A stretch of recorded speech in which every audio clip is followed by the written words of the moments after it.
আমার রব বলে না রব্বুন আল্লাহ, আমাদের সবার রব আল্লাহ। এ কথা যারা গ্যারান্টি দিতে পারবে সাম্মাস্তাকামু, আর এর উপরে টিকে থাকতে পারবে, এটা যে বাস্তবে কত কঠিন। আমি জেলে যাওয়ার পরে কিছুটা আঁচ পেয়েছি। মীর কাশেম আলীর নাম শুনেছেন, আমি নামটা ধরলাম এই কারণে, আমি উদ্বুদ্ধ করতে চাই। আল্লাহকে যারা রব বলার পরে টিকে থাকতে পারে, তাতানাজ্জালু আলাইহিমুল মালায়েকা, আল্লাহ যে ফেরেশতা পাঠায় তাদের কাছে, এটা বাস্তব। ওনার মাত্র 3 ঘন্টা পরে ফাঁসি। ওনার যে দায়িত্বে ছিলেন কারারক্ষী কুতুব ভাই, আমার ওই দিন দায়িত্বে ছিলেন, আমাকে এসে বলছে ভাই শহীদ মীর কাশেম আলী। আমি তখন নামাজের ভেতরে এই তেলাওয়াত করছিলাম এশার নামাজে, ইন্নাল্লাযীনা ক্বালু রাব্বুনাল্লাহ। নামাজ শেষ হওয়ার পরে উনি আমার সামনে দাঁড়িয়ে আমার বলছে, হামজা ভাই যে আয়াতটা পড়লেন, এই আয়াতটা যে কত বাস্তব এটা আমি নিজে চোখে দেখেছি শহীদ মীর কাশেম আলীর জীবনে। লোকটার মাত্র 3 ঘন্টা পরে ফাঁসি। আমি ওনাকে জানাতে আসলাম যে স্যার সময় নেই, মাত্র 3 ঘন্টা আছে, আপনি প্রস্তুতি নিন। আমারে বলছে কারারক্ষী ভাই এখনো 3 ঘন্টা, আমি 2 ঘন্টা ঘুমিয়ে গেলাম, আপনি 2 ঘন্টা পরে আমারে ডেকে দেবেন। আমারে বলছিল যে ভাই যার 3 ঘন্টা পরে ফাঁসি, যার ছেলে ব্যারিস্টার গুম হয়ে আছে, আরমান 8 বছর গুম হয়ে আছে, জানেই না যে বেঁচে আছে না মরে গেছে। তাও যে নর্মাল পাগল ছাগল হলে তো হয়তো, ব্যারিস্টার আর ছেলে চেহারা দেখেছেন রাজপুত্রের মতো চেহারা, কত বড় শিক্ষিত একটা ছেলে, তার যে প্রপার্টিজ আছে, লক্ষ লক্ষ মানুষের কর্মসংস্থান বানিয়েছে, সেই উত্তরাধিকারে মেয়ে ছেলে, 2 ছেলে আছে, তার মেয়ে লাইফ সাপোর্টে আছে, তার বউ।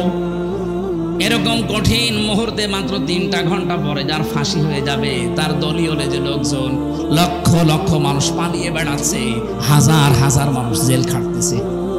কথা বলে না অথচ সেই লোকটা দেখলাম 2 ঘন্টা ঘুমিয়ে 2 ঘন্টা পরে উঠে বলছে, গোসল করলো, ওযু করার পরে বিস্কিট বের করে বলছে ফাঁসি তো হয়ে যাবে, বিস্কিট খাবেন আপনি। কারারক্ষী কুতুবউদ্দিন বলছিল না আমার খাওয়া লাগবে না, আপনি তাড়াতাড়ি রেডি হয়ে নেন।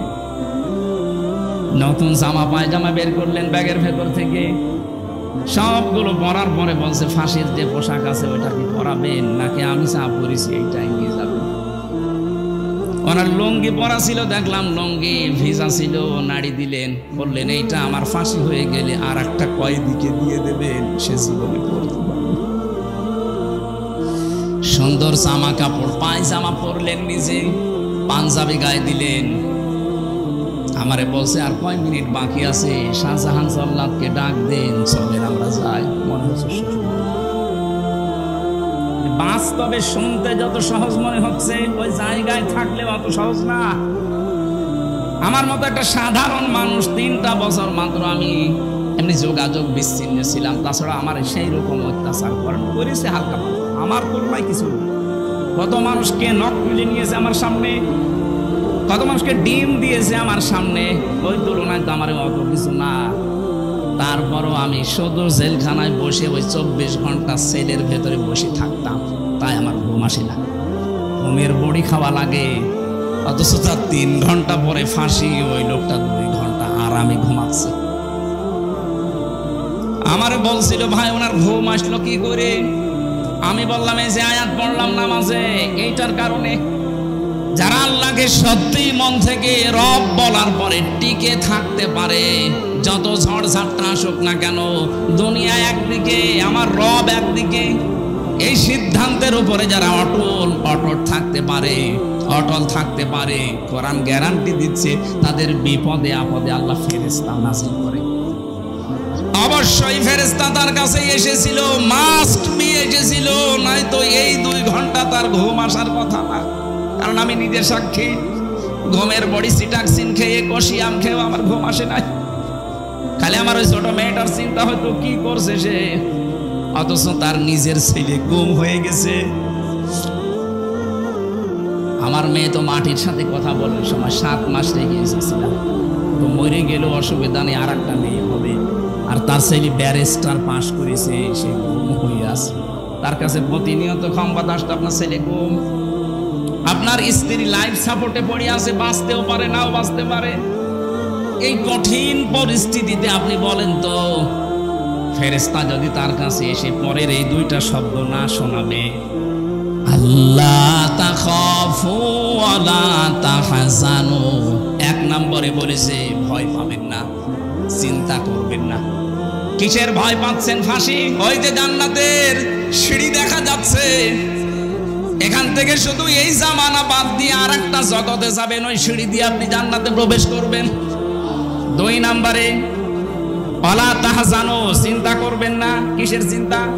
হয়তো আপনার চিন্তা আসতে পারে, আমি যদি এখন মারা যায়, ফাঁসি হয়ে যায়, আমার ছেলেটা তো গুম হয়ে আছে, আমার পরিবার কে দেখবে, আমার এত বড় বড় ব্যবসা, আপনার আর কয় টাকা আছে? মীর কাশেম আলী বাংলাদেশে 5 জন ধনী থাকলে এরকম অবস্থায় ছিলেন। লক্ষ লক্ষ মানুষকে কর্মসংস্থান তৈরি করে দিয়েছে। কোন পর্যায়ে ছিল বলেন তো সেই লোকটা?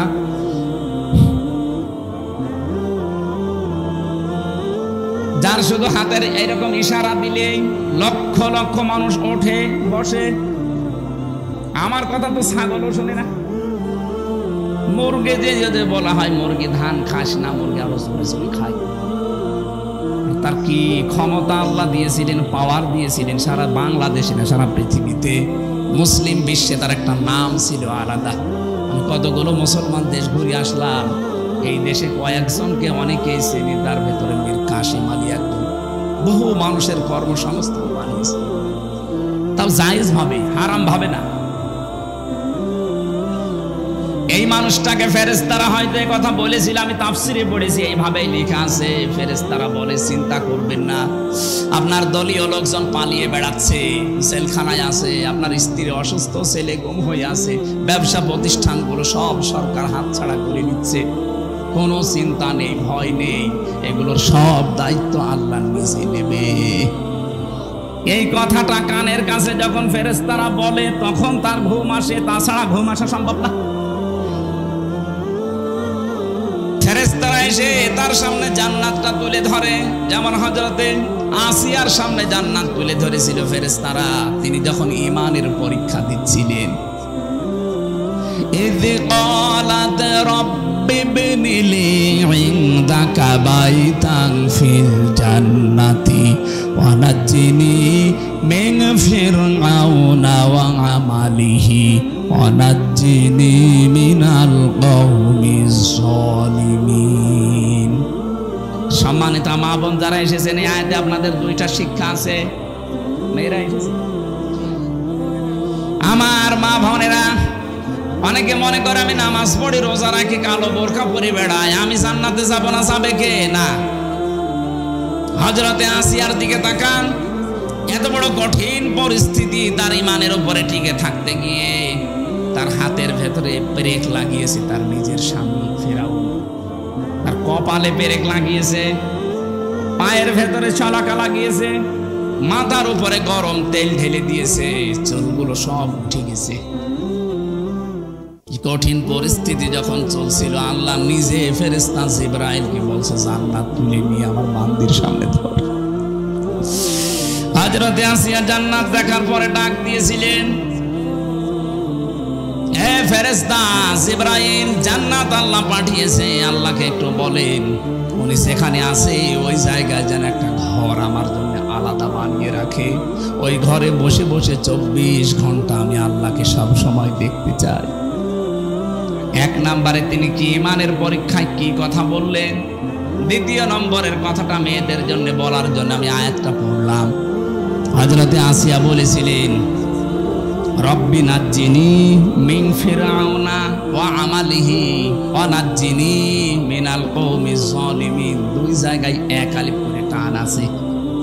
হযরতে আসিয়া বলেছিলেন, হে আল্লাহ, আমার স্বামী ফেরাউন নিজে জুলুম করছে, লোকজন দিয়ে করাচ্ছে, এই জুলুমের যে বিভৎস অত্যাচার সীমা লঙ্ঘন করে ফেলেছে, আমি জীবিত অবস্থায় আমার শরীরের ভেতরে শলাকা, পেরেক, আমার মাথার চুলগুলো সব তুলে ফেলেছে, আমার লজ্জাস্থান ওরা বর্ষা মারবে বলে রেডি হয়ে আছে। এ কঠিন পরিস্থিতি দেখে তুমি যেন ভেঙে যেও না। তুমি আমাকে বাঁচাও অন্তত এই জুলুম থেকে, আমার স্বামীর অত্যাচার থেকে, আর যাদেরকে দিয়ে অত্যাচার করায় তাদের অত্যাচার থেকে তুমি আমাকে বাঁচাও, কিন্তু তুমি আমার স্বামীর উপরে গজব দিও না। চিন্তা করেছেন কোন অবস্থায় দোয়া করছে? এত বড় কঠিন ভয়ঙ্কর অত্যাচার জুলুম নির্যাতনের পরও তিনি স্বামীর জন্য বরদোয়া করেননি। হ্যাঁ, বলেছিলেন তুমি আমাকে স্বামীর অত্যাচার থেকে বাঁচাও, আমার স্বামীর উপরে তুমি অত্যাচার করো না। আর আপনি একটা সাবান কম হলে বদদোয়া দেন। একথা বলছেন, এরকম বহু দেশে নেই। সারাটা জীবন আমরা শেষ করে দেই, আর একটা শাড়ি যদি একটু কম দামি হয় পোকা দিয়ে আমার পোকা বের করে ফেলে। বলে আপনার কাছে এসে জীবনে আমি কিচ্ছু পেলাম না। এই কথা যারা বলবে মুখ থেকে, ওর সঙ্গে সঙ্গে পেছনের আমল আখলাক আল্লাহ সব ধ্বংস করে দেবে। ফেরাউনের স্ত্রী যদি এত কঠিন অবস্থায় ওর স্বামীর জন্য বরদোয়া না দেয়, আপনি একটা শাড়ির জন্য বরদোয়া দিয়ে দিলেন। আপনি মানুষ, আর আপনি জান্নাত যাবেন। বহু মেয়েকে আমি এই বাংলাদেশের সাথে মিলিয়ে, হাদিসের সাথে মিলিয়ে দেখতে পাচ্ছি। বিশ্বনবী বলেন, আমি মেরাজে যখন গেলাম দেখলাম অধিকাংশ মেয়েরা জাহান্নামের আগুনে। ফেরেশতারা জিজ্ঞাসা করলাম কেন? ফেরেশতারা বলেছিল দুইটা কারণে। এক নম্বরে তারা স্বামীর কুফরি করে। স্বামীর কুফরি মানে স্বামীর নাশুকরি করে। সব কিছু একটা মানুষ দেয়, হঠাৎ একটু কিছু কম পড়ে গেলে তখন নাশুকরিয়া করে, উল্টা পাল্টা কথা স্বামীকে বলে ওর মন খারাপ করে দেয়।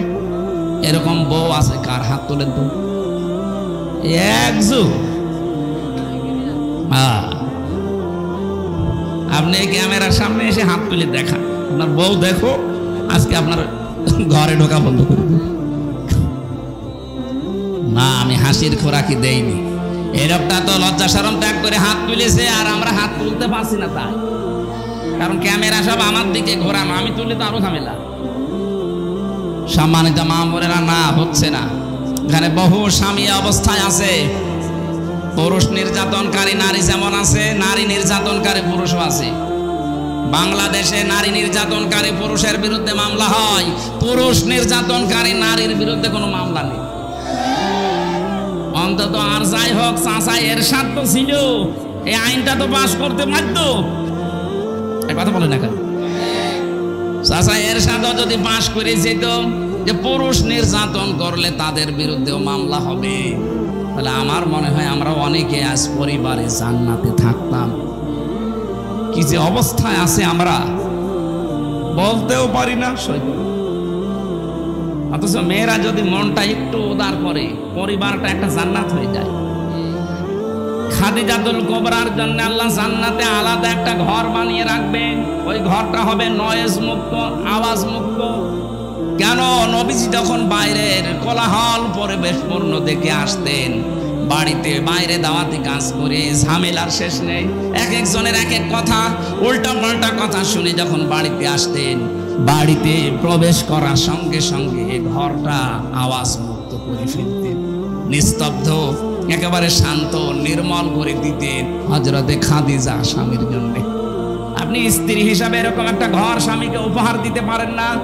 যত রোদে পুড়ে বিভিন্ন মানুষের সাথে তর্ক করে, ব্যবসা বাণিজ্য করে, চাকরি বাকরি করে, মাথার ঘাম পায়ে ফেলে বাড়িতে আসতেছে, অন্তত ঘরটা ওর জন্য একটু শান্ত করে রাখি না? বাড়িতে আসলে আপনার শুরু হয় উল্টাপাল্টা কথা।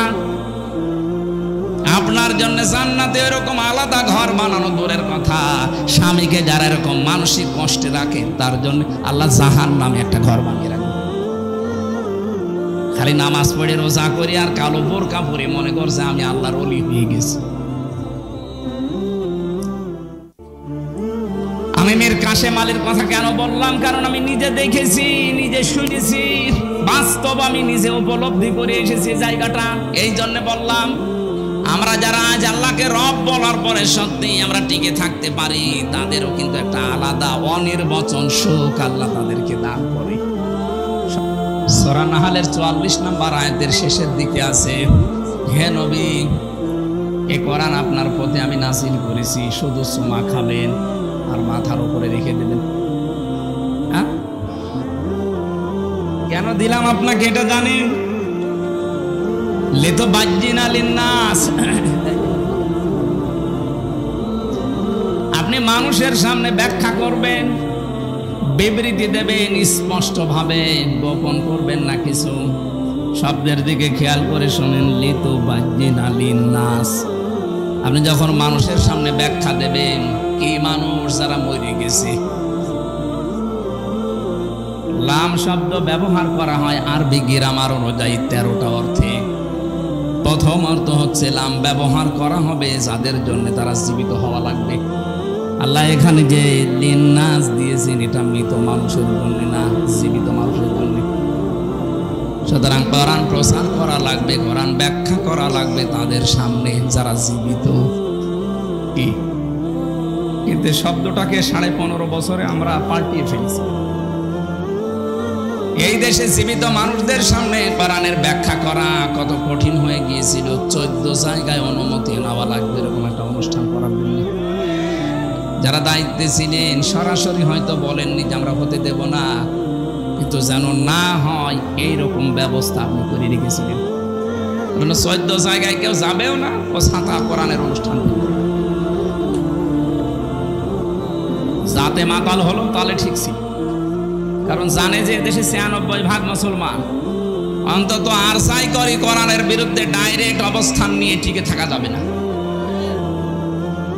একটা ছেলে শুধু বাগান থেকে ফুল ছিঁড়ত, বাগানের মালিকের ছেলে এই ছেলের বাবার কাছে গিয়ে বলছে, চাচা আপনার ছেলে শুধু আমাদের বাগান থেকে ফুল ছিঁড়ে, আপনি কিছু বলতে পারেন না?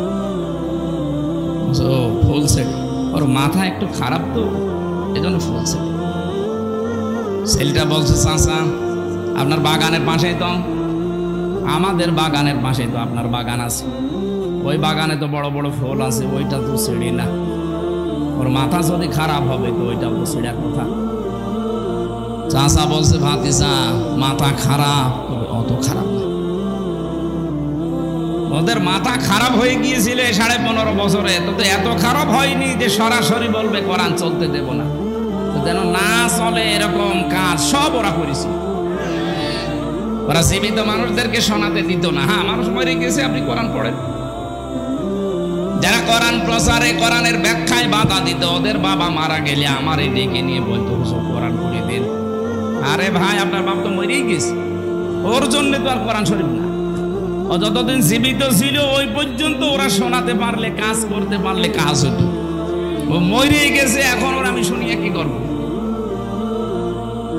যাদের জীবন কোরআনের উপরে চলে না, এই মানুষগুলো যদি মরণের পরে হাফেজ দিয়ে, মাওলানা আলেম দিয়ে কোরআন পড়ায়, যেই কয়টা আয়াত পড়বে ওগুলো যদি ওর প্র্যাকটিক্যাল লাইফে না থাকে, ওর আরো আযাব বাড়বে।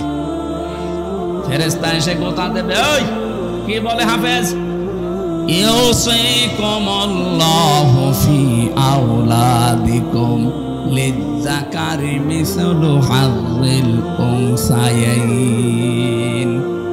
তেলাওয়াত যখন অবশ্যই করবে, আয়াত পড়বে, পড়বে না। আলহামদুলিল্লাহি রাব্বিল আলামিন থেকে শুরু করে এ পর্যন্ত যখন আসবে, ফেরেশতা কিন্তু গোতা দিয়ে বলবে, কি এই আয়াত তোর জীবনে ছিল?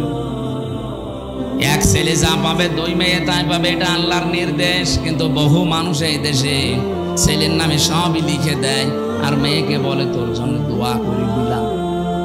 এটা একটা টাটকা শয়তান। কোন কারণে আপনি এটা করলেন বলেন তো?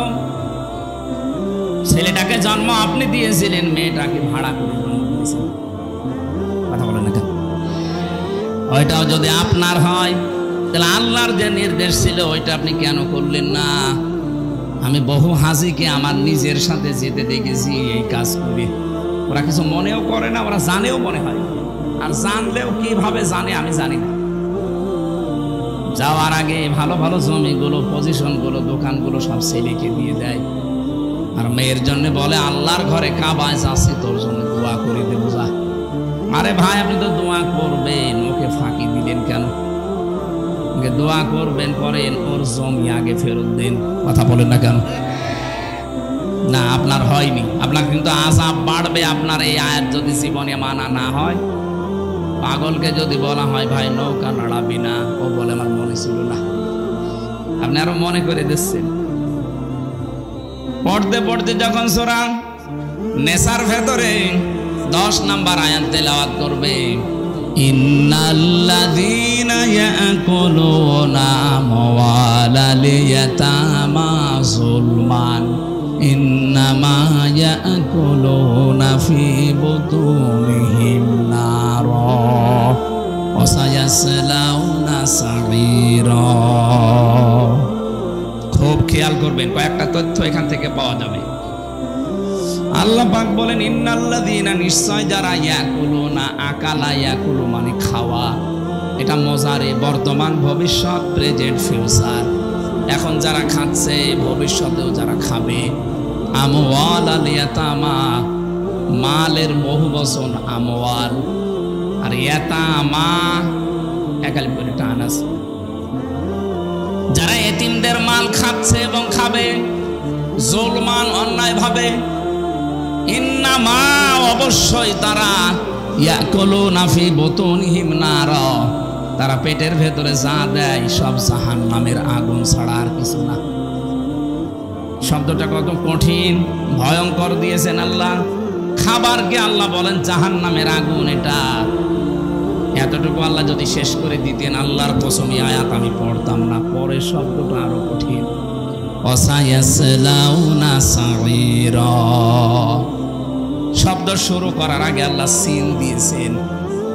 সিন, সাউফা, কদ, লাম, এরকম 13টা শব্দ আছে আরবি গ্রামারে। আবার কোন সেন্টেন্সের আগে যদি একটা আসে, বাংলা অর্থ দাঁড়ায় খুব তাড়াতাড়ি, অতি শীঘ্রই। আল্লাহ বলেন এই যে ওয়াসায়াসলাউনা সাঈরা, ওই মানুষগুলো শুধু মরতে দেরি হবে, কবরে দেওয়ার সঙ্গে সঙ্গে ওরে জাহান্নামে আমি আল্লাহ নিজে আগুন লাগিয়ে দেব। এবার আসেন তো এদের বাস্তবতায়। ইয়াতিম বলতে বাংলাদেশে বহু মানুষ আমরা আছি, এখানে বিশেষ করে যারা বসে আছে, এতিম মানে জিজ্ঞাসা করেন, বলবে মা বাপ নেই। এতিমের সংজ্ঞা, আপনার উপরে যারা আছে, ওই আন্ডারে নিচে যারা কাজ করবে, ওনার কাছে সবাই এতিম। একটা অফিসে 12,000 মানুষ কাজ করে, যিনি ওখানে এমডি আছে, এমডির নিচে যত মানুষ আছে সবাই তার কাছে এতিম। কারণ তার কলমের খোঁচায় এর চাকরি চলে যেতে পারে। কথা বলছেন এখন।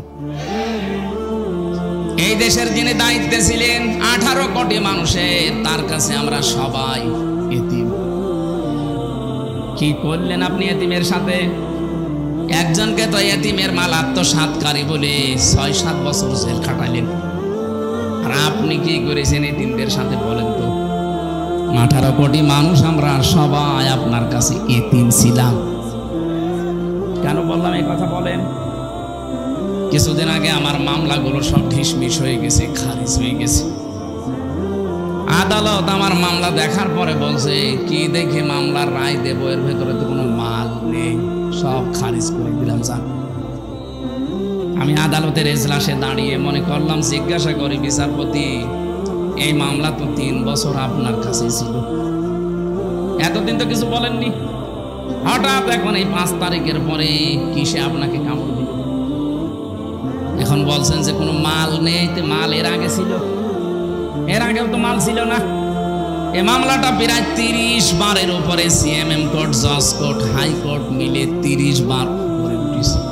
একবারও জামিন দেয়নি। প্রত্যেকবার বলেছে না, দেওয়া যাবে না, কারণ এই লাল খালি মারা ছিল। আর এখন 5 তারিখের পরে কি আল্লাহ আপনাকে ইশারা দিল যে বলছেন কোনো কিছু এর ভেতরে পাওয়া যাচ্ছে না বিচার করার মতো, সব খারিজ করে দিলাম। উনি এই কথায় আমাকে বলতো, খাস কামড়ায় আমাকে ডাকও দিয়েছিল, কিন্তু আমি যাইনি, কারণ আমার রাগ হয়ে গিয়েছিল। কি করে 3টা বছর আমি ওনার কাছে, আমার বাবা, আমার চাচা, আমার যারা শুভাকাঙ্ক্ষী, বিশেষ করে আমার মামলা যারা দেখাশোনা করত, এতবার একটা ঠুনকো মামলা নিয়ে যাওয়া লাগে। উনি এই কথাই বলতো, হুজুর আমার কিচ্ছু করার নেই, আমার হাত বাঁধা ছিল। কি বাঁধা ছিল বলেন তো? একটা হাইকোর্টের বিচারপতি যদি বলে আমার হাত বাঁধা ছিল, তো কোন দেশে ছিলাম আমরা টের পাচ্ছেন? এদেশে 1628টা চেয়ার আছে। এই চেয়ার 1628টা চেয়ারের একটা মাত্র চেয়ারে হাত খোলা ছিল, বাকি সব চেয়ার ছিল হাত বাঁধা। কথা বোঝেন আমার? যে একটা চেয়ারের হাত বাঁধা খোলা ছিল, ওরা যখন পালিয়ে গেছে পুরা 1629টা 1627টা চেয়ার সব হাত আবু সাইদের মতো খুলে গেছে। এবার মামলা দেখে আর বলে না যা, আগে তো জামিনও দিত না। রাখবেন আপনি এতিমের সাথে কি করেছেন বলেন তো? এতিমের দিকে চোখ গরম করে তাকানো নিষেধ, তারে ঘাড়ে ধাক্কা দেওয়া নিষেধ, অথচ এতিমের সব অধিকার নষ্ট করে আপনি নিজে ক্ষমতায় বসে আছেন। 18 কোটি মানুষ আমরা এমন এতিম হয়ে গিয়েছিলাম, কাশি দেব তাও জিজ্ঞাসা করি।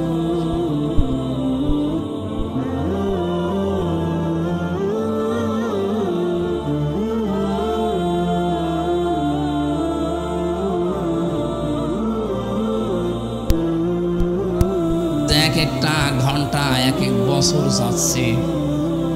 আরে ভাই, এমনিতে তুই নিজেও জানিস যে কোনো দোষ নেই, নিজে এমনিতে বলতে পারতো তো হাজুর বসে থাকে, 10 দিন পরে আপনারে আমরা আদালতে দিয়ে দেব। কি করেছেন? আপনার বিবেকে একটু বাধা দেয়নি? নিজেই মাঝে মাঝে এসে বলতো আপনার কোনো দোষ নেই, আমরা জানি। এত খারাপ আচরণ করতেন কি করে? আমি যাই হয় ছোটখাটো, আমার নামের আগে অন্তত আলেম লেখা আছে। কি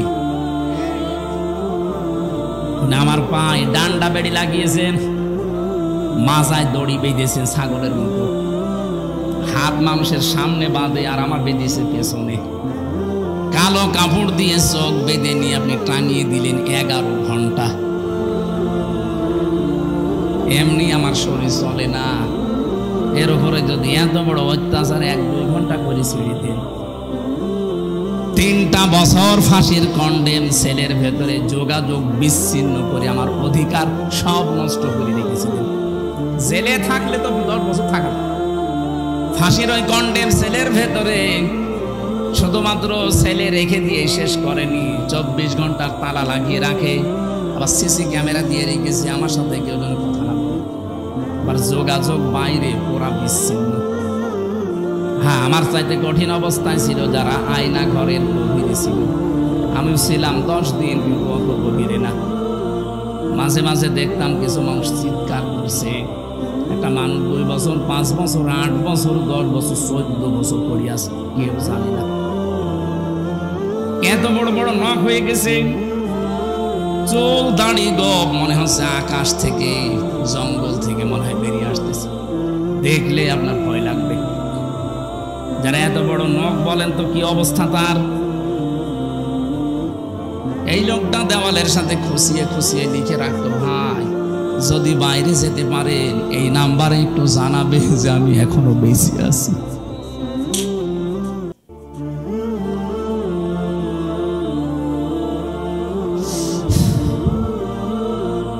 এতিমদের সাথে যা করা হয়েছে পৃথিবীর ইতিহাস পাল্টিয়ে ফেলেছেন, অথচ বিশ্ব নবীকে পর্যন্ত আল্লাহ জানিয়েছে, হে নবী সাবধান এতিমের ব্যাপারে। আর আইতাল্লাযী ইউকাযযিবু বিদ্দীন ফাযালিকাল্লাযী ইয়াদউল ইয়াতীম। আপনি কি ওই মানুষগুলোকে দেখেননি? হরফে ইস্তেফহাম, প্রশ্নবোধক চিহ্ন, ইন্টারোগেটিভ সেন্টেন্স। এটা নবীকে আল্লাহ প্রশ্ন করছেন, হে নবী আপনি কি ওই মানুষগুলোকে দেখেননি যারা কিয়ামত যে হবে এটা বিশ্বাস করে না? নবীজি বলেন, কই, আমার সামনে যারা আসে তো দেখে মনে হয় সব কিয়ামত বিশ্বাসী মানুষ। এদের চেহারা সুরত দেখলেই মনে হয় যে আকাশ থেকে মনে হয় জিবরাইল ওকে ফেলে দিয়েছে। এত সুন্দর চেহারা, কিয়ামত বিশ্বাস করে না মানে? আল্লাহ বলেন, হ্যাঁ আমি যেগুলো বলছি দেখেন এগুলোর ভেতরে আছে কিনা। ওয়ালা ইয়াহুদ্দু আলা তাআমিল মিসকিন ফাযালিকাল্লাযী ইয়াদউল ইয়াতীম। যারা এতিমের গলায় ধাক্কা দেয়, মিসকিনকে খাবার দেয় না। এখানে ইয়াহুদ্দ শব্দের শাব্দিক অর্থ উৎসাহ দেওয়া, নিজে না পারলে অন্যকে দিয়ে উৎসাহ দেওয়াবেন। মিসকিন সাকানা এসকোনো থেকে শব্দটা এসেছে। মিসকিন মানে যে মানুষের ঘর বাড়িও নেই, যে মানুষটা সব সময় শুধু থাকার জায়গা কোথায় পাওয়া যায়, কোথায় পাওয়া যায় এই চিন্তা করে। আর ইয়াতামা শব্দটা তোয়াম থেকে বলা হয়। তোয়াম মানে খাদ্য। যে লোকটা খাবারের চিন্তায় থাকে, খাবারের টেনশনে থাকে, এই মানুষটাকে এতিম বলা হয়। এই জন্যে সাফ কথা এতিমের ব্যাখ্যায় উপরে যারা আছে তার নিচে যত মানুষ আন্ডারে কাজ করবে সবাই তার কাছে এতিম। এইভাবে যদি বাংলাদেশে শব্দটা বোঝার পরে আমরা কাজে লাগাতাম, এদেশে কোনো মানুষের অধিকার তার অধীনস্থ যারা আছে নষ্ট হতো না। আজ কত মানুষ তার উপরে চেয়ারে বসতে পারে, কিন্তু এতিমরা যারা দাঁড়িয়ে আছে উপরে কলমের খোসা দিয়ে তাকে উপরে উঠতে দেয় না। এই 15.5 বছরে বহু মানুষের অধিকার আপনি নষ্ট করেছেন। বিভিন্ন চেয়ারে বসে বসে এই মানুষগুলোর অধিকার নষ্ট করার কারণে মানুষগুলো আজ উপরে উঠতে পারে না। ডক্টর ইউনূস আপনি দেখছেন আজ 10-12 দিন শুধু একই কথা বলছেন যে আমারে স্বচ্ছ নির্মল চরিত্রবান এই মানুষগুলোর কিছু মানুষ নেই। মানুষ পাচ্ছে না এদেশে নির্মল চরিত্রের, স্বচ্ছ চরিত্রের। যারা সৎ চরিত্রের মানুষ, যোগ্যতা সম্পন্ন মানুষে মানুষ পাচ্ছে না। পাবে কোথায়? 15.5 বছর তো এরকম মানুষকে উপরে উঠতে দেওয়া হয়নি। তাদেরকে ফেলে রেখেছেন এমন জায়গায় তারা 15.5 বছর মরিয়ে গেছে একেবারে। আমার কথার অর্থ আপনি বোঝেননি, আমি শুধু ইঙ্গিত দিলাম। আজ এতিমদের অধিকার নষ্ট করা হচ্ছে, এতিমের মাল আত্মসাৎ করা হচ্ছে। যারা এতিমের মাল এতদিন খেয়েছেন, আপনি জাহান্নামের আগুন খেয়ে বেঁচে আছেন। আমি একজনের নাম বলছি, আপনি উল্টা পাল্টা নেবেন না। সালমান এফ রহমান দরবেশ, এই যে 36,000 কোটি টাকা ও কি জায়েজ ভাবে কামাই করেছে। 7টা ব্যাংক থেকে এই টাকাগুলো মারিং কাটিং করা। ব্যাংকে হাজার হাজার লক্ষ মানুষের টাকা ছিল, আমরা এখন সব এতিম। কথা বলে না কেন? এতিমের মাল যারা ভক্ষণ করে এরা জাহান্নামের আগুন খায়, এটা আমি বানালাম। সুতরাং এই কাজ যারা করেছিলেন, এমনকি অনেক মানুষ আছে সুদ খেয়ে আনন্দে আছে, টাকা ছেড়ে রাখে, টাকা আসে 1000 টাকা ছেড়ে রাখে, 1 মাস পরে 200 টাকা করে বেশি পায়। বলেন সুবহানাল্লাহ। আমি এরকম বহু মানুষ নিজের চোখে দেখেছি, টাকা ছেড়ে রাখে, টাকা আসে, ওই টাকা তোলে উনি খায় আর আল্লাহ আল্লাহ। বিশ্ববিদ্যালয় যখন শেষ করেছিলাম 15-16 সালে, কুষ্টিয়ার বড় বাজারে একজন দেখি জিকির করছে যে ভাই আপনি সারাদিন নামাজ পড়তে যখনই আসি দেখি বসে বসে জিকির করেন, আপনার কোনো কাজ নেই? যে না আমি কিছু করি না। কিছু না করলে শহরে থাকেন, টাকা পান কোথায়? আমার বাবার জমি ছিল, বিক্রি করে ব্যাংকে রেখে দিয়েছি, ওখান থেকে প্রতি মাসে মাসে লাভ আসে। বলছে না যে সুদ আসে, লাভ আসে, ওইটা তুলি খাই আর আমি আল্লাহ আল্লাহ করি। লাভ বলেন আর ইন্টারেস্ট বলেন, ওইটা কিন্তু সুদ, কবিরা গুনাহ হবে। আমারে বলছে হুজুর আমি জানি সুদ খেলে কবিরা গুনাহ হয়, এই জন্য টাকা আমার নামে না, টাকা আমার বোর নামে টাকা দিতে বলছে। গুনাহ যদি হয় আমার বোর হবে, এর পরেও যদি গুনাহ হয়ে যায় যে বসে বসে জিকির করি, এটা খেলা করার জন্য না। এই জিকিরের সাওয়া আবার ওই গুনাহ কাটাকাটি, মাঝখানে জান্নাতে যাব ফাও। কি ধান্দায় আছে দেখেছে? এরকম ধান্দা মাঝ মানুষ বগুড়ায় নেই। যারা এই যে টাকা ছেড়ে রাখেন, টাকা আসে, আর কিছু না হোক আপনার মায়ের সাথে জেনা করার গুনাহ হচ্ছে, এটা কি বিশ্বাস করে নাকি আমি বানালাম? হাদিস কোরআনে কারিমে সূরা বাকারার ভেতরে আছে, যারা সুদ খায় তাদেরকে শয়তান এরকম মাসাহ করে দেয়। সুদ খায় যারা, কিয়ামতের দিন যখন দাঁড়াবে তারা মহাবিষ্ট হয়ে দাঁড়াবে, মনে হবে ওদেরকে কেউ যেন শুয়ে দিয়েছে। মানুষের শরীরে যখন অজানা একটা স্পর্শ আসে ওই মানুষটা কিন্তু অন্যরকম হয়ে যায়। কিয়ামতের দিন শয়তান ওদের শরীরের ভেতরে মাসাহ করে দেবে। আল্লাযীনা ইয়াকুলুনার রিবা ওয়া ইয়াকুমুনা ইল্লা কামা ইয়াকুমুল্লাযী ইয়াতাখাব্বাতুহু শাইতানু মিনাল মাস ইলা আখিরি আয়াত। রব্বুল আলামিন বলেন, দুনিয়াতে যারা সুদ খায় তাদের দৃষ্টান্ত জানেন, কিয়ামতের দিন তাদেরকে বিশাল বিশাল শিকল দিয়ে বেঁধে ফেরেশতারা নিয়ে আসবে। আয়াতটা পড়ার ব্যাখ্যা করার পরে আমার মনে হয় বাংলাদেশে বহু মানুষ এরকম আছে যারা কিয়ামতে 70 গজ শিকল দিয়ে তাদেরকে ময়দানে নিয়ে আসা হবে। এরকম মানুষ এসে নেই আমরাই। আশা করছি আজকের এই বয়ান শোনার পর মনের ভেতরে যদি একটু প্রতিক্রিয়া সৃষ্টি হয়, বাড়ি যাওয়ার পরে সিদ্ধান্ত নিয়ে নেবেন, টাকা চাই ছেড়ে রেখেছি, জীবনে এই টাকার আর লাভ নেব না, আমি আল্লাহর ভয়ে ছেড়ে দিলাম। কারা কারা ছেড়ে দিতে পারবেন হাত তোলেন তো। হ্যাঁ তোলেন তোলেন। বহু মানুষ এলাকায় চলছে এই ব্যবসায়, আলহামদুলিল্লাহ। ঠিক আছে ভাই, আশা করছি আপনি ছেড়ে দেবেন। বগুড়াবাসী খেয়াল করে শুনবেন, রব্বুল আলামিন যেটা বোঝাতে চেয়েছেন স্পষ্ট দলিল আর প্রমাণ দিয়ে আমার বলার দায়িত্ব জীবিত মানুষদের সামনে, কিন্তু পরিস্থিতি আমাদের অনুকূলে ছিল না, এই জন্য জীবিত মানুষদের সামনে আমরা বলতে পারি নাই। আমরা বলতাম মানুষ মরে গেলে, যে লোকটা সুদ এভাবে খেতে খেতে মারা যায়, আল্লাহর কোরআন জানিয়েছে যারা সুদ খেয়ে মারা যায় এই মানুষগুলোর সম্পদ তাদের কোনো কাজে আসে না। ইয়ামহাকুল্লাহুর রিবা ওয়া ইউরবিস সাদাকাত। আল্লাহ বলেন আমি সুদকে, হারাম কামাইকে ধ্বংস করি, আর বৈধ যেগুলো যাকাতের মাধ্যমে আসে, যারা সাদকা করবে এদের এইগুলো আমি আল্লাহ বৃদ্ধি করি। এই আয়াতটা যে কত বাস্তব, 2024 সালের 5 আগস্টের পরে আমি আয়াতটা মিলিয়েছি, 100 ভাগ এগুলো মিলে গেছে। আজ যারা সুদের টাকা নিয়ে, ঘুষের টাকা নিয়ে, মানুষকে মিথ্যা মামলা দিয়ে বিপদে ফেলে তার কাছ থেকে অবৈধভাবে টাকা ইনকাম করেছে, কত কোটি কোটি টাকার মালিক ছিল তারা বলেন, 5 তারিখের পরে তাদের সবগুলো হাতছাড়া হয়ে গেছে। 12 কোটি টাকা, 15 কোটি টাকা দামের গাড়ি রাস্তায় পড়ে আছে, মালিক নেই। আমি কি বানিয়ে বলছি? এটা হয়েছে না? 12 কোটি টাকা দিয়ে যে লোকটা একটা গাড়ি কিনতে পারে তার টাকা আছে কত বলেন তো? আপনি চিন্তা করতে পারেন, 12 কোটি টাকা খালি গাড়ি কিনেছে, অথচ এখন 5 তারিখের পরে নিচে এসে বলবে যে গাড়িটা আমার, এই সাহসও তার নেই। বললে সে ধরা খাবে, এই জন্য মালিক নেই, পড়ে আছে রাস্তায়।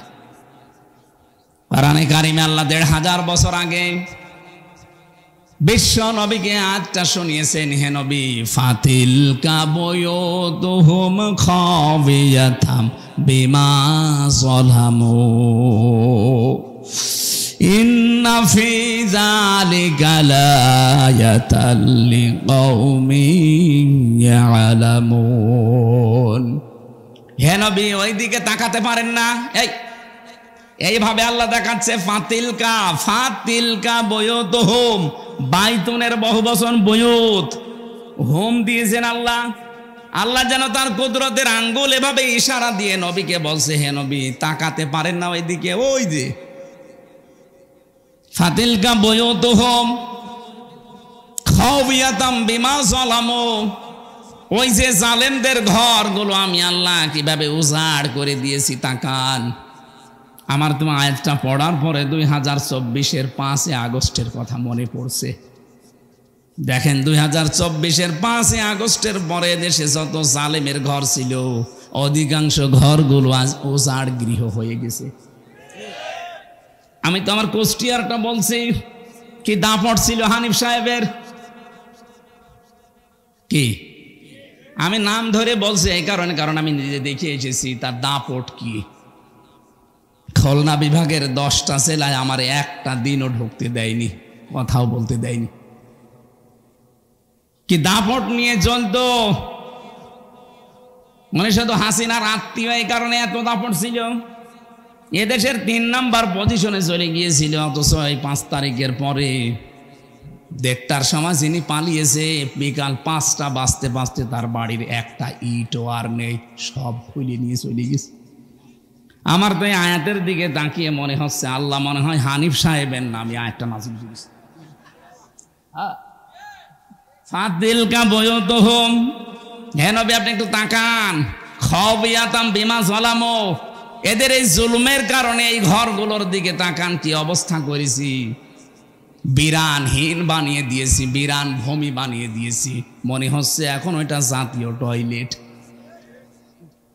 আমার মনে হয় এই সমস্ত জায়গায় 3 মাসের ব্যবধানে যে অবস্থা, ভূত পেতনি থাকতেও ভয় পায় না। অথচ কয়েকদিন আগে ওখানে দুর্বিসন্ধি চলতো যে কার বিরুদ্ধে মামলা দেওয়া যায়। বাংলাদেশে যত জালেমের ঘর ছিল এই আয়াতের সাথে মিলিয়ে আমি দেখেছি প্রত্যেকটাই মিলে যাচ্ছে। সর্বোচ্চ ঘর যেটা ধানমন্ডিতে আপনি তাকান, কত দাপট চলতো সেখানে, কত জাকজমক, অনেকে গিয়ে সোমা খেত আবেগে। অথচ 3 মাসের ব্যবধানে, কালকে পেপারে দিয়েছে, ও ঘরটা এখন উজাড় গৃহ, জনমানব শূন্য। 3 মাসে এমন অবস্থা। 3 বছর যেতে দেন, আবু জেহেলের বাড়ি যদি ইন্টারন্যাশনাল পায়খানা হতে পারে, জালেমদের যে সমস্ত জায়গাতে জুলুম, অত্যাচার, নির্যাতনের জন্যে আয়না ঘর বানিয়েছে, টর্চার সেল বানিয়েছে, গোপন ঘর বানিয়ে মানুষকে নিয়ে পিটাতো, এই জায়গাগুলো আমার আল্লাহ এই দুনিয়াতে মানুষের সামনেই দেখাবে, এগুলো জাতীয় টয়লেট হয়ে যাবে। খাবিয়াতান শব্দের শাব্দিক অর্থ হচ্ছে ভয়ঙ্কর ভাবে আমি আল্লাহ উপস্থাপন করবো এই বাড়িগুলোকে, এই ঘরগুলোকে। কারণ কি, বিমা জলামু, এখানে বসে বসে জালেমরা সিদ্ধান্ত নিত। এখান থেকে একটু চিন্তা ভাবনা আসেন আপনার, এই জালেমদের ঘর বাড়িগুলো যদি আজ এই অবস্থা হয়ে যায় মাত্র কয়েকদিনের ব্যবধানে, আগামীতে কোনো মানুষ যদি চেয়ারে বসে আবার এই জালেমদের মতো আচরণ করে, তাদের বাড়ি ঘর আল্লাহ এরকম বিরান ভূমি বানিয়ে দিতে পারে। আমি তো বাস্তব ওয়াজ করছি। কুষ্টিয়ার একজনের নাম বললাম, কয়েকদিন আগে দিনাজপুরে গিয়েছিলাম, কি দাপট তার বাড়ি এখন পর্যন্ত মনে হচ্ছে শয়তানের ঘর হয়ে গেছে। এই জন্য আমাদের শিক্ষা নেওয়া আজকে উচিত। অনেকে কিন্তু এখনো পর্যন্ত এ ধান্দায় আছে, আগে চেয়ারে বসি দেখেন কি করি। আপনি যদি আবার ওই জালেমদের মতো আরম্ভ করেন, আপনাকেও ইতিহাস নিন্দিত, ঘৃণিত, ওই হিটলারের মতো, চেঙ্গিস খানের মতো, বিশেষ করে যারা জালেম তাদেরকে যেভাবে চিহ্নিত করে রেখেছে ইতিহাস, আপনাকেও করে রাখবে। ইয়াজিদ, কি সুন্দর নাম, অথচ এই নামটাকে আল্লাহ ঘৃণিত করে দিয়েছে, গালি বানিয়ে দিয়েছে। কোন হিন্দুকে যদি বলেন ভাই ছেলে হয়েছে ইয়াজিদ রাখেন, ও বলবে ইয়ার কি করেন, ইয়াজিদ একটা নাম নাকি, ও তো একটা গালি, কথা বলেন না কেন? অথচ নামটা কত সুন্দর, ইয়াজিদ। এত সুন্দর নামকে যদি আল্লাহ জুলুম করার কারণে ঘৃণিত বানিয়ে দিতে পারে, আপনার নাম যতই সুন্দর হোক, যুগের আবর্তনে, কালের বিবর্তনে দেখবেন ইতিহাস আপনাকে ঘৃণিত করে দিয়েছে। এ দুনিয়ায় শয়তানও আপনার নাম রাখতে রাজি হবে না। এই জন্য থামেন, কারো জীবনে জুলুম এসে না যায়। এই জন্য অবৈধ ইনকামের টাকা পয়সা যারা এতদিন রেখে গেছেন, 2টা ক্ষতি হবে আপনার। কোরআনে কারিমের ব্যাখ্যা জানাচ্ছে, যারা অবৈধভাবে উপায় করেন, এই অবৈধ সম্পদ আল্লাহ আপনাকে ভোগ করতে দেবে না। দরবেশের কত টাকা আপনি জানেন? বাংলাদেশের শ্রেষ্ঠ ধনীর তালিকায় তার নাম, অথচ এখন জেলখানার মেঝের ওপরে শুয়ে আছে। আমি যেভাবে মাটির ওপরে শুয়ে থাকতাম সেইভাবে আছে। কি হইল তার এই টাকা পয়সা? এটা তো দুনিয়া গেল। আল্লাহ পাক বলেন সব চাইতে ভয়ঙ্কর কথা, যারা অবৈধভাবে দুনিয়া ইনকাম করবে, চর্ম চোখে দেখতে মনে হবে বিশাল কিছুর মালিক হয়ে গেছে, এ মানুষটা মরণের সঙ্গে সঙ্গে ঈমান নসিব হবে না, বেঈমান হয়ে মরবে। এর চাইতে আপনি আবার কি চান? সম্পদগুলো ভোগ করতে পারলেন না, বেঈমান হয়ে মরে গেলেই তো শুরু হবে কবরে। ওই যে মুগুরের বাড়ি, একবার বাড়ি দেওয়ার সঙ্গে সঙ্গে 70 গজ নিচে চলে যাবেন, আবার নখ দিয়ে ফেরেশতারা টেনে তুলবে, আবার বাড়ি লাগাবে। কার জন্য কি করে গেলেন আপনি? আপনার ছেলের জন্য, মেয়ের জন্য, বর জন্য, মা বাবার জন্য করেছিলেন নাকি? মনে মনে ভাবতেন যে ঘুষের টাকা 20,000, 50,000, 1 লাখ নিলাম, আমার ছেলে মেয়ে বউ, আমার মা বাবা শান্তিতে থাকতে পারবে? পারবে। কিন্তু একটা বারের জন্য জিজ্ঞাসা করেন, 1 লাখ টাকা ঘুষ খেলে যে গোনাটা হয়েছে, এই পাপটা আপনার ওই মা বাবা নেবে কিনা? এমনকি যাদের জন্য সম্পদের পাহাড় তৈরি করে রাখলেন, আমার বাস্তব অভিজ্ঞতা আমি বলছি, এখানে আমরা যত মানুষ আছি, এই যে এই মানুষটা মনে করেন সম্পদের অবৈধ একেবারে বিশাল পাহাড় তৈরি করে মারা গেল, 200 বছর পরে যদি বগুড়াতে ফিরে আসে, তখন তো আর এই মানুষগুলো পাবে না। পাবে? 200 বছর পরে আমাদের নাতির নাতির নাতি, 3 প্রজন্মের পরে এক লোক আসবে, উনি যদিও সেই সময় এসে বলে এই বাড়ি কিন্তু আমার, ওই বাড়িতে আপনার 3 প্রজন্মের পরে যারা আসবে ঢুকতে দেবে? আপনি যতই পরিচয় দেন, আমি কিন্তু তোর বাবার বাবার বাবা, বলবে কিসের বাবা? যদি থাকতে চান মসজিদের বারান্দায় গিয়ে থাকেন, এই বাড়িতে আপনাকে ঢুকতেও দেবে না। যদি যেতে না চান জুতা দিয়ে পিটাবে, এটাই বাস্তবতা। আর পুরা কোরআন শরীফের সামারাইজি এইটা। আমি পুরা কোরআন শরীফে আমি তাফসিরের উপরে অনার্স মাস্টার্স করেছি, আমি দেখেছি আল্লাহ এইটাই বোঝাতে চেয়েছেন, অমাল হায়াতুদ দুনিয়া ইল্লা মাতাউল গুরুর। ও হামসা, দুনিয়ার জীবনটা কিন্তু ধোঁকা। দুনিয়ার জীবন কি? তোমার মা বাবা ভালোবাসে ঠিক আছে, একটু কিছু করে দেখো, ওই মা বাবার ভালোবাসা হারিয়ে যাবে। তোমার স্ত্রী ভালোবাসে ঠিক আছে, সন্তানাদি তোমারে ভালোবাসে, একটু উল্টা পাল্টা কিছু করে দেখো, ভালোবাসা সব পালাবে। পৃথিবীর জমিনটায় ধোঁকা। যার জন্য যা করছেন, বৈধটা না হয় অবৈধ হলেই ওরাই আপনার বিপক্ষে কিয়ামতে জাহান্নামে দেওয়ার জন্য ব্যস্ত হয়ে পড়বে। ডাক দিয়ে বলবে, ওয়াকালাল্লাযীনা কাফারু রব্বানা আরিনাল্লাযাইনি আযাল্লানা মিনাল জিন্নি ওয়াল ইনস লাহুম কুলুবুল লা ইয়াফকাহুনা বিহা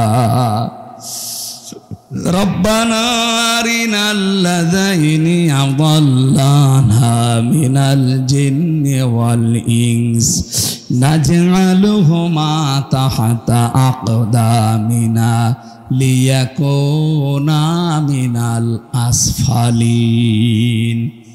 আল্লাহকে নিজে ডাক দিয়ে বলবে, আল্লাহ এ আমার বাবা, এ আমার বড় ভাই, এ আমার নেতা, এদেরকে আমি দেখিয়ে দিলাম এই মানুষগুলো নিজেদের স্বার্থে আমাদের জন্য বহু কিছু দুনিয়ায় করেছে, ওদেরকে আমরা করতে বলি নাই।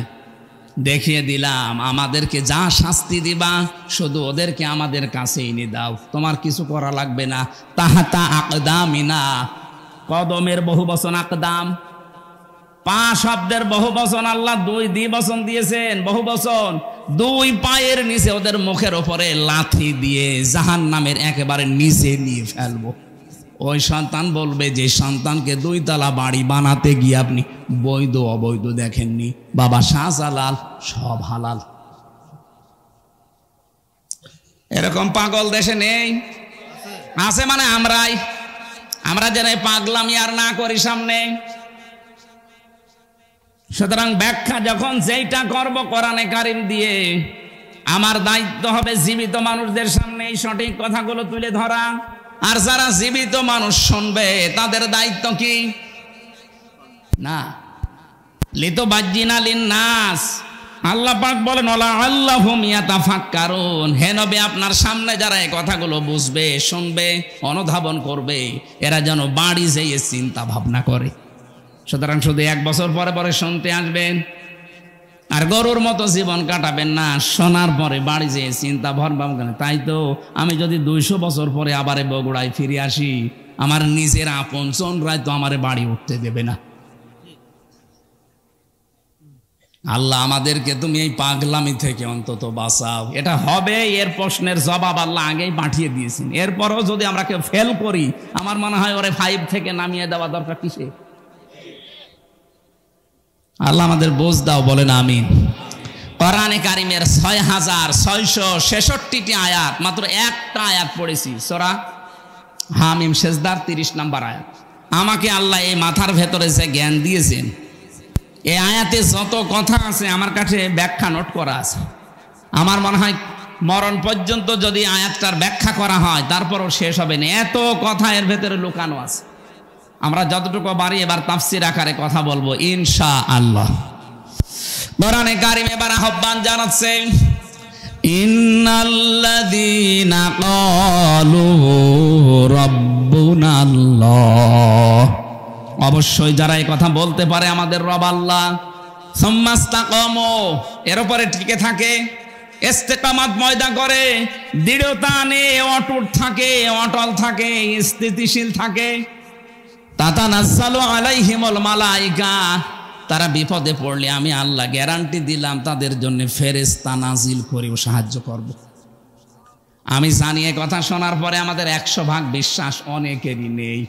আল্লাহ যে মুমিন বান্দারা বিপদে পড়লে সাহায্যের জন্য ফেরেশতা পাঠাতে পারে, এটার বিশ্বাস আমাদের এখনো তৈরি হয়নি। খালি শুনি সেই জন্মের পর থেকে যে বিপদে পড়লে মুমিনদের জন্য আল্লাহ ফেরেশতা পাঠায়, কোনদিন তো চর্মচোখে দেখি না, এই জন্য আমাদের বিশ্বাস হয় না। আল্লাহ রাব্বুল আলামিনের কথাগুলো আমাদেরকে বিশ্বাস করা লাগবে কি 98% না 100%? তাহলে 100% বিশ্বাস করলে আজকের এই আয়াত থেকে কয়েকটা সিদ্ধান্ত নিয়ে বাড়ি যাওয়া লাগবে। ফেরেশতা একটা দুইটা না, মালাইকা বহু বচন। মালা কোন আল্লাহ দেননি, তাতানাজ্জালু এটা মুজারে, বর্তমান ভবিষ্যৎ, প্রেজেন্ট ফিউচার। আল্লাহ পাক বলেন ফেরেশতা মণ্ডলী আসার পরে বলবে, আল্লাহ তাখাফু ওয়ালা তাহজানু, কোনো ভয় নেই, কোনো চিন্তা নেই। কিসের ভয়, কিসের চিন্তা, এই দুইটা শব্দের ব্যাখ্যা আজকে করব আমরা। কিসের ভয় নেই ফেরেশতারা বলে, কিসের চিন্তা নেই? ওয়াবশিরু বিল জান্নাতিল্লাতী কুনতুম তুআদুন, তারা জান্নাতের সুসংবাদ নিয়ে আসে, ওই জান্নাত যার ওয়াদা আল্লাহ তোমাদের সাথে করেছেন। জোরে বলেন সুবহানাল্লাহ। এটা ছিল আয়াতের বাংলা অর্থ। দিকে যাই, আমার মনে হয় আপনারা বুঝতেছেন তো নাকি? হ্যাঁ বুঝতেছেন। প্রথম শব্দে ছিল ইন্নাল্লাযীনা, ইসমে মাউসুলা দিয়েছেন আল্লাযীনা, এর আগে ইন্না দিয়েছেন। আল্লাহ যদি শুধু আল্লাযীনা দিয়ে শুরু করতেন তাও বাংলা অর্থ চলে আসতো, যে আল্লাযীনা ক্বালু রাব্বুনাল্লাহ, যারা বলে আমাদের রব আল্লাহ। আল্লাহ বলেন না, আমি গ্যারান্টি দিলাম, ইন্নাল্লাযীনা। বাবা মাঠে যাওয়ার আগে সন্তানকে বলছে আমি মাঠে গেলাম, দুপুরবেলা খাবার নিয়ে যাবি। সারাদিন পরিশ্রম করে বিকালে এসে দেখছে ছেলে খাবার নিয়ে যায়নি, মার্বেল খেলছে। কি বাবা তো খুব খুশি হবে। গরু মারা যে লাঠি আছে ওইটা দিয়ে পেটাবে আর বলবে, বেটা তোরে আমি 100 বার বললাম খাবার নিয়ে যাবি, তারপরও তুই গেলি না। 100 বার বলেছিলেন, কয়বার? আপনারা 100 বার, একবারের ভেতরে 100 বারের গুরুত্ব ছিল। আল্লাহ কোন শব্দকে 100 বার বলার ইরাদা যদি করেন, অতবার না বলে একবারেই আয়াতের আগে, শব্দের আগে ইন্না লাগিয়ে দেন। এখানে আল্লাহ শব্দ শুরুই করেছেন ইন্না দিয়ে।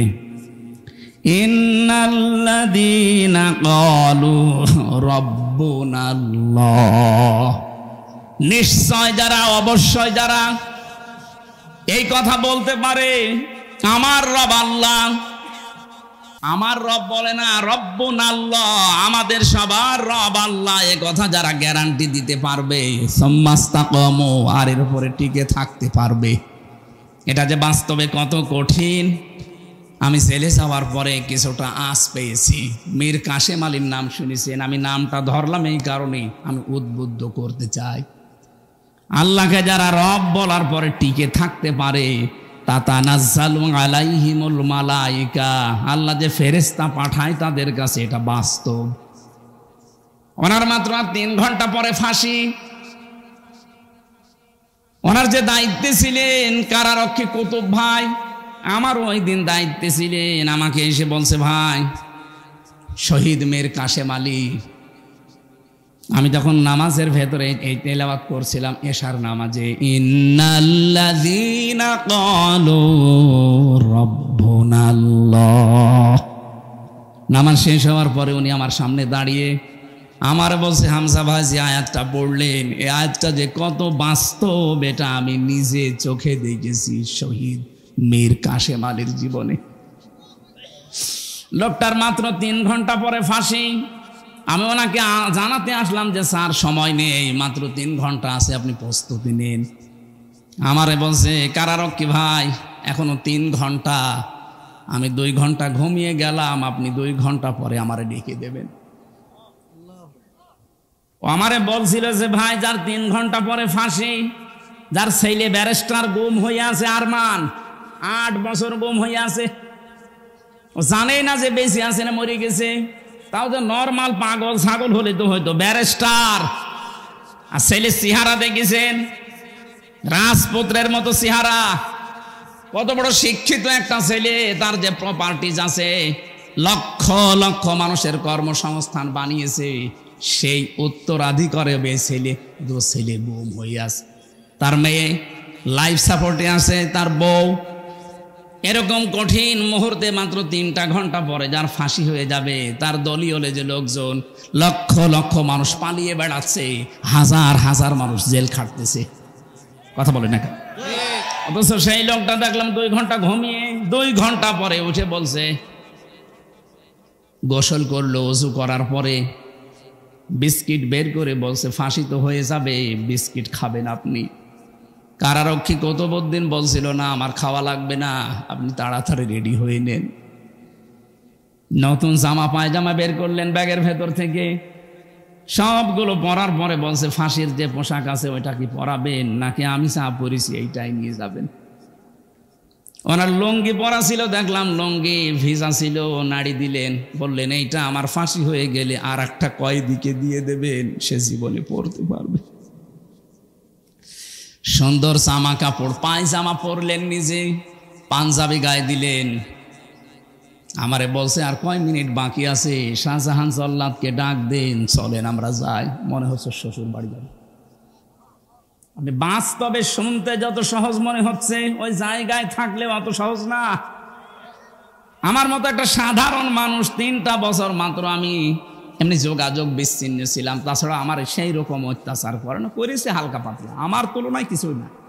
কত মানুষকে নখ তুলে নিয়েছে আমার সামনে, কত মানুষকে ডিম দিয়েছে আমার সামনে, ওই তুলনায় তো আমার অত কিছু না। তারপরও আমি শুধু জেলখানায় বসে ওই 24 ঘন্টা সেলের ভেতরে বসে থাকতাম, তাই আমার ঘুম আসে না, ঘুমের বড়ি খাওয়া লাগে। অথচ তার 3 ঘন্টা পরে ফাঁসি, ওই লোকটা 2 ঘন্টা আরামে ঘুমাচ্ছে। আমারে বলছিল, ভাই ওনার ঘুম আসলো কি করে? আমি বললাম, এই যে আয়াত পড়লাম নামাজে, এইটার কারণে। যারা আল্লাহকে সত্যি মন থেকে রব বলার পরে টিকে থাকতে পারে, যত ঝড় ঝাপটা আসুক না কেন, দুনিয়া একদিকে, আমার রব একদিকে, এই সিদ্ধান্তের উপরে যারা অটল থাকতে পারে, অটল থাকতে পারে, কোরআন গ্যারান্টি দিচ্ছে তাদের বিপদে আপদে আল্লাহ ফেরেশতা নাজিল করে। অবশ্যই ফেরেশতা তার কাছে এসেছিল, মাস্ট বি এসেছিল, নয়তো এই 2 ঘন্টা তার ঘুম আসার কথা না। কারণ আমি নিজের সাক্ষী, ঘুমের বড়ি সিটাক্সিন খেয়ে, কষিয়াম খেয়েও আমার ঘুম আসে নাই। খালি আমার ওই ছোট মেয়েটার চিন্তা হয়তো কি করছে সে, অথচ তার নিজের ছেলে গুম হয়ে গেছে। আমার মেয়ে তো মাটির সাথে কথা বলে, ওই সময় 7 মাস রেখে এসেছিলাম, ও তো মরে গেলেও অসুবিধা নেই, আর একটা মেয়ে হবে। আর তার ছেলে ব্যারিস্টার পাশ করেছে, সে গুম হয়ে আছে। তার কাছে প্রতিনিয়ত সংবাদ আসতো, আপনার ছেলে গুম, আপনার স্ত্রী লাইফ সাপোর্টে পড়ে আছে, বাঁচতেও পারে, নাও বাঁচতে পারে। এই কঠিন পরিস্থিতিতে আপনি বলেন তো, ফেরেশতা যদি তার কাছে এসে পরের এই 2টা শব্দ না শোনাবে, আল্লাহ তাখাফু ওয়ালা তাহজানু, 1 নম্বরে বলেছে ভয় পাবেন না, চিন্তা করবেন না। কিসের ভয় পাচ্ছেন? ফাঁসি। ওই যে জান্নাতের সিঁড়ি দেখা যাচ্ছে, এখান থেকে শুধু এই জামানা বাদ দিয়ে আর একটা জগতে যাবেন, ওই সিঁড়ি দিয়ে আপনি জান্নাতে প্রবেশ করবেন। 2 নম্বরে ওয়ালা তাহজানু, চিন্তা করবেন না। কিসের চিন্তা? হয়তো আপনার চিন্তা আসতে পারে, আমি যদি এখন মারা যায়, ফাঁসি হয়ে যায়, আমার ছেলেটা তো গুম হয়ে আছে, আমার পরিবার কে দেখবে, আমার এত বড় বড় ব্যবসা, আপনার আর কয় টাকা আছে? মীর কাশেম আলী বাংলাদেশে 5 জন ধনী থাকলে এরকম অবস্থায় ছিল একজন। লক্ষ লক্ষ মানুষকে কর্মসংস্থান তৈরি করে দিয়েছে। কোন পর্যায়ে ছিল বলেন তো সেই লোকটা?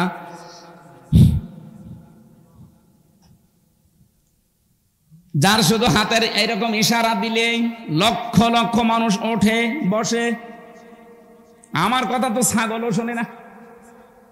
মুরগি যে যদি বলা হয় মুরগি ধান খাস না, মুরগি আরো চড়ে চড়ে খায়।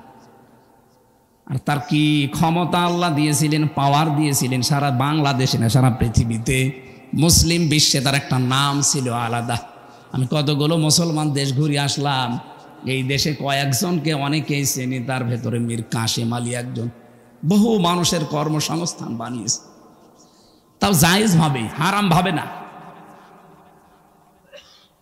এই মানুষটাকে ফেরেশতারা হয়তো এই কথা বলেছিল, আমি তাফসিরে পড়েছি, এইভাবেই লেখা আছে। ফেরেশতারা বলে চিন্তা করবেন না, আপনার দলীয় লোকজন পালিয়ে বেড়াচ্ছে, জেলখানায় আছে, আপনার স্ত্রী অসুস্থ, ছেলে গুম হয়ে আছে, ব্যবসা প্রতিষ্ঠানগুলো সব সরকার হাতছাড়া করে নিচ্ছে, কোনো চিন্তা নেই, ভয় নেই, এগুলোর সব দায়িত্ব আল্লাহ নিজে নেবে। এই কথাটা কানের কাছে যখন ফেরেশতারা বলে তখন তার ঘুম আসে, তাছাড়া ঘুম আসা সম্ভব না। ফেরেশতারা এসে তার সামনে জান্নাতটা তুলে ধরে, যেমন হযরতে আসিয়ার সামনে জান্নাত তুলে ধরেছিল ফেরেশতারা, তিনি যখন ঈমানের পরীক্ষা দিচ্ছিলেন। ইয ক্বালাত রাব্বি ইবনি লি ইনদাকা বাইতান ফিল জান্নাতি ওয়া নাজ্জিনি মিন ফিরআউনা ওয়া আমালিহি ওয়ানাজ্জিনি মিনাল কওমিজ যালিমিন। সম্মানিত মা বোন যারা এসেছেন, এই আয়াতে আপনাদের 2টা শিক্ষা আছে। মেয়েরা এসেছে,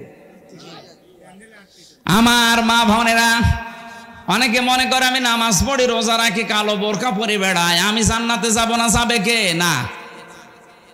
হযরতে আসিয়ার দিকে তাকান, এত বড় কঠিন পরিস্থিতি, তার ঈমানের উপরে টিকে থাকতে গিয়ে তার হাতের ভেতরে পেরেক লাগিয়েছে তার নিজের স্বামী ফেরাউন, তার কপালে পেরেক লাগিয়েছে, পায়ের ভেতরে ছলাকা লাগিয়েছে, মাথার উপরে গরম তেল ঢেলে দিয়েছে, চুলগুলো সব উঠে গেছে। কঠিন পরিস্থিতি যখন চলছিল, আল্লাহ নিজে ফেরেশতা জিবরাইলকে বলছে জান্নাত তুলে নিয়ে আমার বান্দির সামনে ধর। হযরতে আসিয়া জান্নাত দেখার পরে ডাক দিয়েছিলেন, হে ফেরেশতা জিবরাইল, জান্নাত আল্লাহ পাঠিয়েছে, আল্লাহকে একটু বলেন উনি যেখানে আছে ওই জায়গায় যেন একটা ঘর আমার জন্য আলাদা বানিয়ে রাখে, ওই ঘরে বসে বসে 24 ঘন্টা আমি আল্লাহকে সব সময় দেখতে চাই। 1 নম্বরে তিনি কি ঈমানের পরীক্ষায় কি কথা বললেন। 2 নম্বরের কথাটা মেয়েদের জন্য বলার জন্য আমি আয়াতটা পড়লাম। হযরতে আসিয়া বলেছিলেন, রব্বি নাজ্জিনি মিন ফিরআউনা ওয়া আমালিহি ওয়া নাজ্জিনি মিনাল কওমিজ যালিমিন। 2 জায়গায় 1 আলিফ করে টান আছে। হযরতে আসিয়া বলেছিলেন, হে আল্লাহ, আমার স্বামী ফেরাউন নিজে জুলুম করছে, লোকজন দিয়ে করাচ্ছে, এই জুলুমের যে বিভৎস অত্যাচার সীমা লঙ্ঘন করে ফেলেছে, আমি জীবিত অবস্থায় আমার শরীরের ভেতরে শলাকা, পেরেক, আমার মাথার চুলগুলো সব তুলে ফেলেছে, আমার লজ্জা স্থান ওরা বর্ষা মারবে বলে রেডি হয়ে আছে। এ কঠিন পরিস্থিতি দেখে তুমি যেন রেগে যেও না, তুমি আমাকে বাঁচাও অন্তত এই জুলুম থেকে, আমার স্বামীর অত্যাচার থেকে, আর যাদেরকে দিয়ে অত্যাচার করায় তাদের অত্যাচার থেকে তুমি আমাকে বাঁচাও, কিন্তু তুমি আমার স্বামীর ওপরে গজব দিও না। চিন্তা করেছেন কোন অবস্থায় দোয়া করছে? এত বড় কঠিন ভয়ঙ্কর অত্যাচার জুলুম নির্যাতনের পরও তিনি স্বামীর জন্য বরদোয়া করেননি। হ্যাঁ, বলেছিলেন তুমি আমাকে স্বামীর অত্যাচার থেকে বাঁচাও, আমার স্বামীর ওপরে তুমি অত্যাচার করো না। আর আপনি একটা সাবান কম হলে বদদুয়া দেন। এক কথা বলছেন, এরকম বহু দেশে নেই?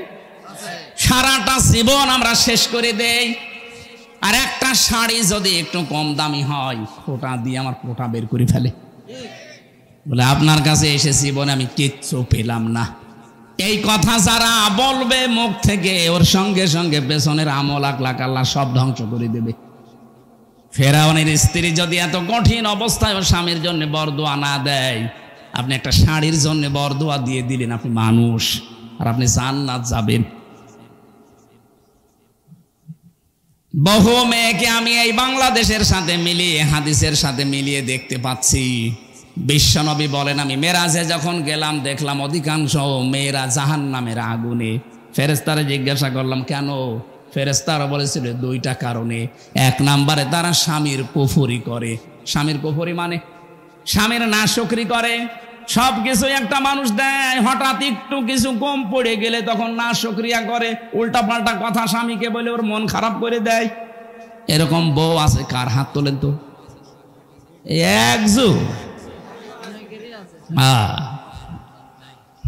আপনি এই ক্যামেরার সামনে এসে হাত তুলে দেখান, আপনার বউ দেখো, আজকে আপনার ঘরে ঢোকা বন্ধ করে দেব। না, আমি হাসির খোরাকি দেইনি। এই লোকটা তো লজ্জা শরম ত্যাগ করে হাত তুলেছে, আর আমরা হাত তুলতে পারছি না তাই, কারণ ক্যামেরা সব আমার দিকে ঘোরানো, আমি তুললে তো আরো ঝামেলা। সম্মানিত মা বোনেরা, না হচ্ছে না। এখানে বহু স্বামী অবস্থায় আছে।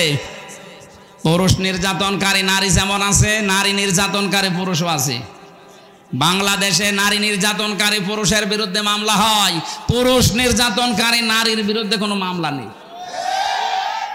অন্তত আর যাই হোক, চাচা এরশাদ তো ছিল, এই আইনটা তো পাস করতে বাধ্য।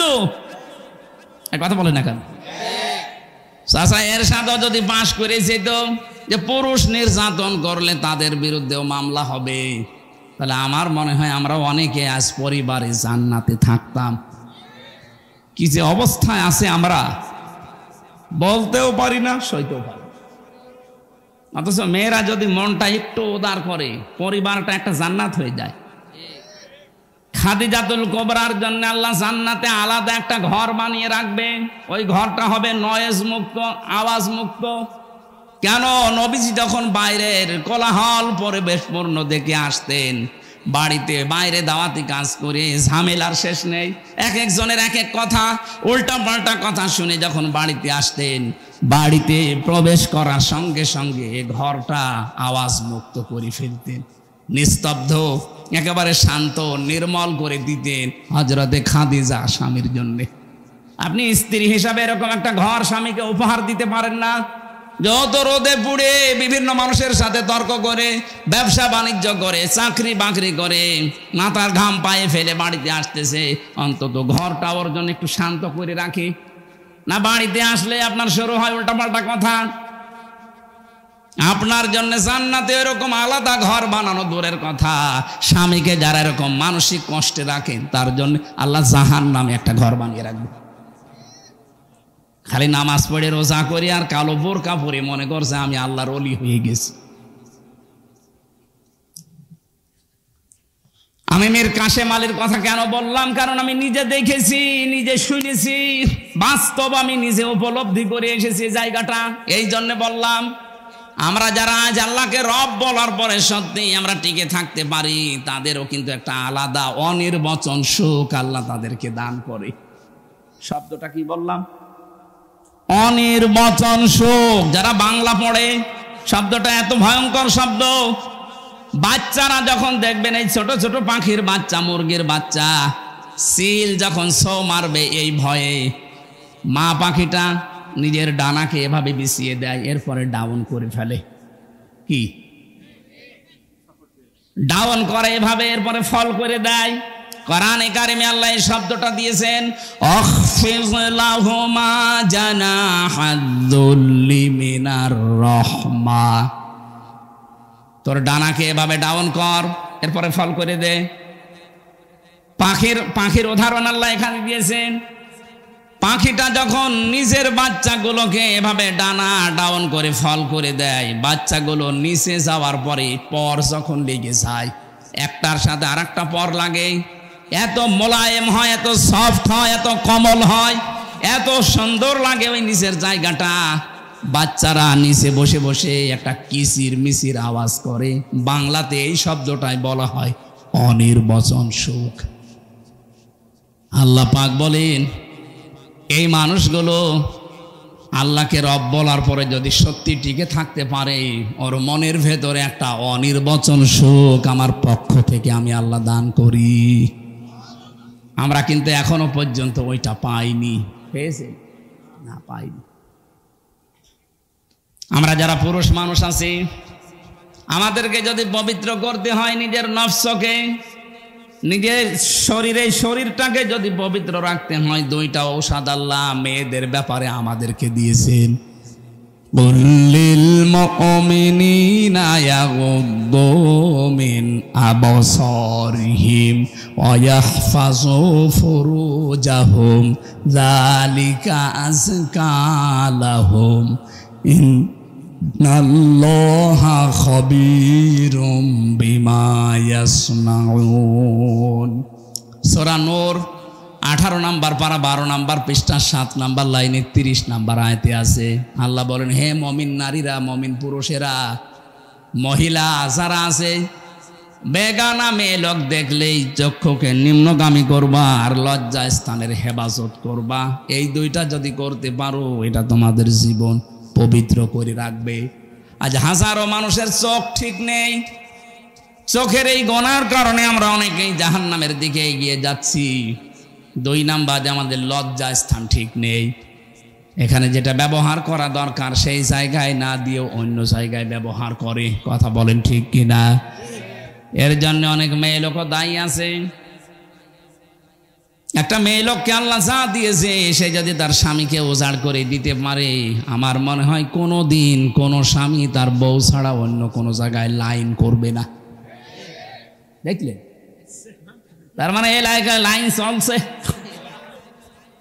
সম্মানিত মা বোনেরা, আপনার স্বামী কিন্তু এখানে বসে আছে, তার মানে এই ঝামেলায় আছে। আপনাকে আল্লাহ যা দিয়েছে আপনার স্বামীর জন্য দিয়েছে, সুতরাং উজাড় করে দেবেন, সে যেন অন্তত পরকীয়া প্রেম না করে। আর আমরা যদি বাঁচতে চাই, এই 2টা ঔষধ আজকে থেকে অ্যাপ্লাই করা লাগবে। বেগানা মেয়ে লোক দেখলেই চোখ নিম্নগামী করবেন, কষ্ট হলেও নিজের লজ্জা স্থানকে হেফাজত করে রাখবেন। মাত্র 15 দিনে আমল করে দেখেন, নিজের স্ত্রীকে রাজরানী মনে হবে নিজের কাছে। এটা পরীক্ষিত আমল। আল্লাহ পাক বলেন, চোখের আর লজ্জা স্থানের হেফাজত করতে পারলে আমি আল্লাহ নিজে তার অনির্বচন সুখ দেওয়ার জন্য নিজে জামিনদার হয়ে যায়। জোরে বলেন সুবহানাল্লাহ। যে পর্যন্ত এসেছিলাম, এবার আসেন আমরা দ্বিতীয় শব্দের ব্যাখ্যায় যাচ্ছি। আমরা যারা বলতে পারি আমাদের রব আল্লাহ, শব্দটা কি শুরু করলেন? আল্লাহ রব। আল্লাহর 5000 নাম আছে, তার ভেতরে প্রথম নাম দিলেন আল্লাহ রব। কি দিয়েছেন বলেন? রব কাকে বলে?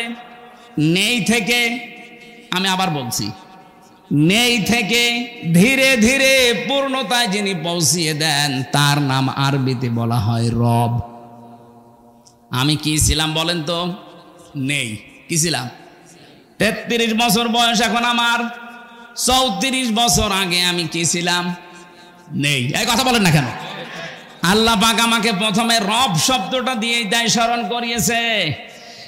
আল্লাহ তাআলাল ইনসানি হিনুম মিনাদ দাহরি লাম ইয়াকুন শাইআম মাযকুরা।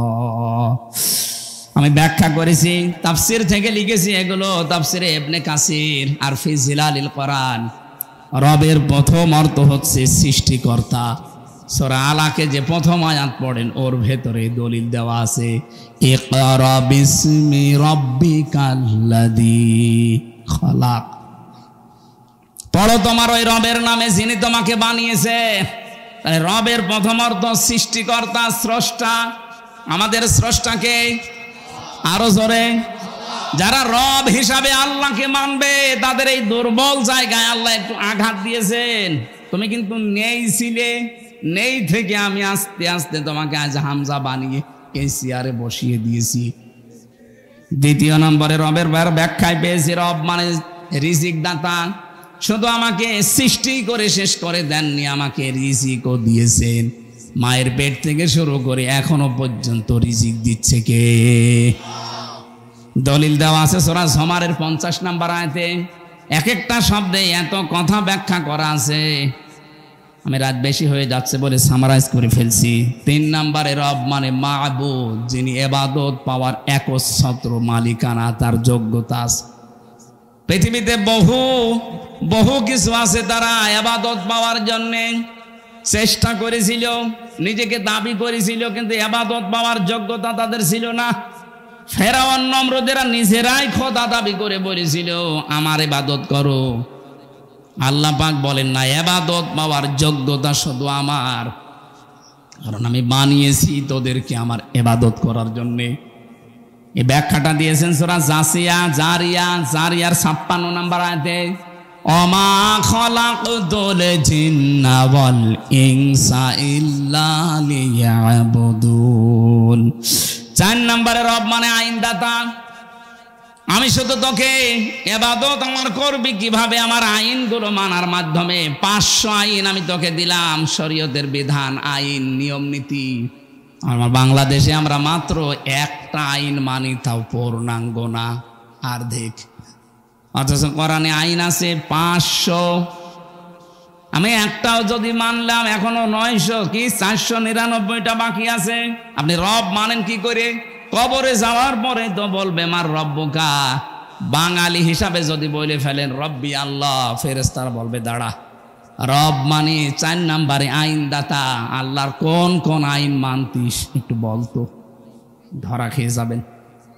5 নম্বরে রব মানে অভিভাবক, এটা আনাম 102 নম্বর আয়াতে আছে।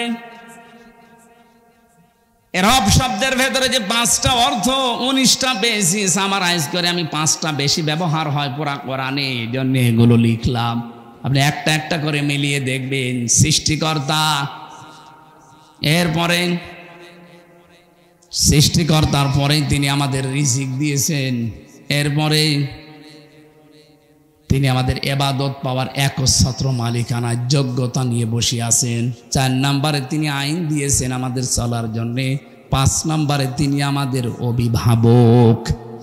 এটা যদি বিশ্বাস নিয়ে পড়তে পারতাম আর মানতে পারতাম, আমেরিকাকে আজ আমরা অভিভাবক মনে করতাম না, ভারতকে অভিভাবক মনে করতাম না, জাপানকে অভিভাবক মনে করতাম না।